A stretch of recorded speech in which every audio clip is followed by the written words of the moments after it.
Bonjour à tous. Un jour, un couple est venu chez un conseiller conjugal. La femme s'est plainte. On est mariés depuis 15 ans et mon mari ne m'a jamais dit qu'il m'aime. Le mari lui a répondu « Je me suis marié avec toi parce que je t'aime. Je ne veux pas te le répéter tous les jours. » Il nous arrive souvent, de manière incompréhensible, d'économiser sur des compliments envers le conjoint, un enfant, un ami, un enseignant, une enseignante, un employé, un employeur, etc. D'un autre côté, il existe aussi des gens qui se servent de la parole, mais pour le mal. Et ils disent, après tout, c'est juste des mots, j'ai rien fait, on a le droit de s'exprimer. Voyons aujourd'hui la force de la parole. La paracha de la semaine s'appelle Emor. Dit, Dieu ordonne à Moshe de dire aux Kohanim un certain ordre. Mais la paracha elle-même s'appelle Emor. Le mot lui-même veut dire dit.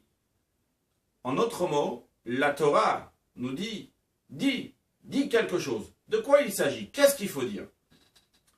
Deuxième chose à comprendre, Maïmonide, lorsqu'il dit comment se comporte un érudit de la Torah, nous enseigne. Il juge tout le monde avec bienveillance. Il dit uniquement du bien de son ami et strictement pas de mal. Quel rapport entre juger bien tout le monde avec bienveillance et dire que du bien de quelqu'un d'autre? Troisième chose à comprendre, nos sages disent que le lashon hara, la médisance, tue trois personnes. La personne qui raconte la médisance, celle qui l'écoute, et la troisième personne, celle de qui on parle. On peut bien comprendre pourquoi la première et deuxième personne, celle qui parle, celle qui écoute, sont punies. Mais pourquoi la troisième personne, qu'elle on parle, il n'a rien fait, est puni, lui aussi meurt de cette médisance. Mais dans tout cela s'exprime la force de la parole. Dans le Midrash, au début de la paracha de la section Emor, on nous dit les paroles de Dieu, les amarot de Dieu sont pures. En quoi ils sont purs? Premièrement, car ils sont toujours vrais. Ils vont se réaliser. Deuxièmement, car le vocabulaire que Dieu emploie dans la Torah est un vocabulaire qui est propre. Après, le Midrash continue, nous dit qu'à l'époque du roi David, il y avait des gens, des très grands érudits de Torah, lorsqu'ils étaient petits, et ils étaient déjà brillants dans l'étude de la Torah. Et pourtant, lorsqu'ils allaient en guerre, ils ne revenaient pas, ils mouraient en guerre. Pourquoi? Parce qu'il y avait des médisants, des gens qui disaient de la médisance sur les autres. Et c'est pour cela qu'ils mouraient.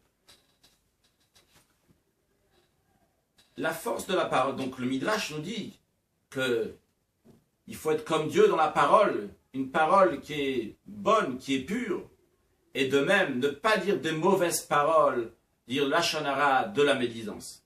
Mais ça va encore plus loin que ça. Notre parole est constructive. Aussi bien, de la même manière que Dieu a créé le monde avec sa parole, en ressemblance à ça, nous créons, entre guillemets bien sûr, certaines choses avec notre parole. La parole est révélateur. Ce que j'ai dans la pensée s'exprime par la parole. Lorsque quelqu'un dit quelque chose, il concrétise quelque chose dans le monde. Ça a un effet. D'où l'importance de ce qu'on dit. Si on va dire quelque chose de bien, on va faire quelque chose de bien dans le monde. Si on dit quelque chose de mal sur quelqu'un d'autre, ou sur soi-même, Dieu en préserve aussi, eh bien, ça agit, ça fait quelque chose de mal. Et c'est ça que Maïmonide nous dit, que l'érudit de la Torah, même lorsqu'il s'agit de juger quelqu'un d'une bonne manière, c'est-à-dire que ce n'est pas évident, il n'y a pas que du bien chez lui, il y a aussi du mal. Mais pourtant, l'érudit regarde uniquement le bien et parle du bien. En parlant du bien de la personne, il développe ce bien qui existe déjà. Ce bien devient tellement grand qu'il écrase tout le mal qui peut exister chez cette personne de manière qu'il n'y a plus de choses négatives à discuter. Ce qui nous explique aussi pourquoi lorsque quelqu'un dit du lashon hara, de la médisance sur un autre, il n'y a pas seulement lui qui subit ou la personne qui écoute, mais la personne de qui on parle. Parce qu'en disant du mal sur cette personne, on développe le mal qui existe chez cette personne, ce qui lui fait une mort spirituelle, d'où l'importance de dire uniquement du bien.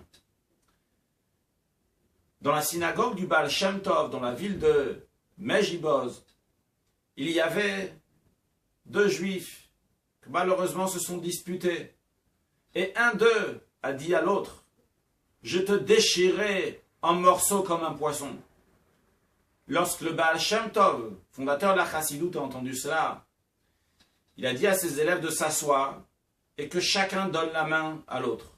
Lui-même s'est assis à côté de 2 élèves et a mis ses saintes mains sur les épaules de l'élève à sa droite et de l'élève à sa gauche.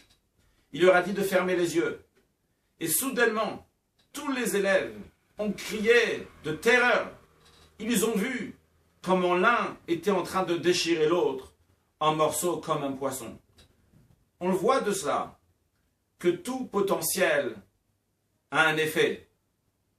En l'occurrence, la parole a un effet, a une influence extraordinaire. Alors il faut s'en servir uniquement pour le bien. Inutile de dire qu'il ne faut pas se servir de la parole pour le mal, pour dire du lashon hara, de la médisance, mais surtout souligner qu'il faut se servir de la parole pour dire uniquement des bonnes choses et rajouter, être généreux dans les compliments, que ce soit avec son conjoint, avec ses enfants, avec la famille qui en ont bien besoin, et aussi bien avec les autres, les amis, les enseignants, les enseignantes, à nous-mêmes ou à nos enfants, les employés, les employeurs, à tout le monde.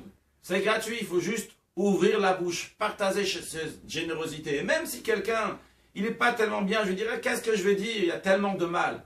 Mais trouve le bon côté qu'il y a chez lui. Dis-le, exprime-le par la parole. Ça va se développer encore plus jusqu'à qu'il y aura uniquement que des éloges à dire. Et de même qu'on aime, qu'on dit des éloges sur nous-mêmes, de même, il y a une mitzvah d'aimer son prochain comme soi-même et lui dire des éloges. Alors, disons uniquement des bonnes choses, et puisque la parole a une influence, on va tous dire, nous voulons Mashiach et nous aurons Mashiach. Une excellente journée.